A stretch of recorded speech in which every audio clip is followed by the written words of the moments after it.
Cricket దిగ్గజం సచిన్ తెందుల్కర్ అసోంలోని ప్రసిద్ధ కజీరంగా జాతీయ పార్కులో జీప్ సఫారీ చేశారు.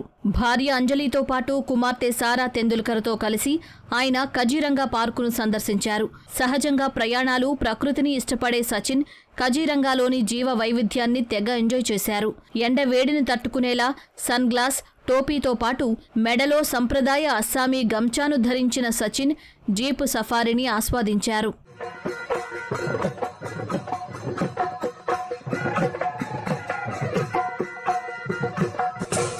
కహోర్లోని బొర్గాచ్ రిసార్ట్లో సచిన్ తెందుల్కర్ బస చేశారు. రిసార్టుకు చేరుకున్న సచిన్కు అక్కడి సిబ్బంది ఘన స్వాగతం పలికారు. స్థానికులు సంప్రదాయ నృత్యాలు ప్రదర్శించారు. సచిన్ జాతీయ స్థాయి అతిథి కావడంతో కజీరంగా స్థానిక యంత్రాంగం భారీ భద్రత ఏర్పాటు చేసింది. సచిన్ రాక గురించి ముందే తెలిసిన ఆయన అభిమానులు భారీగా రిసార్ట్ వద్దకు చేరుకున్నారు. సెల్ఫీలు, ఆటోగ్రాఫ్లు తీసుకున్నారు.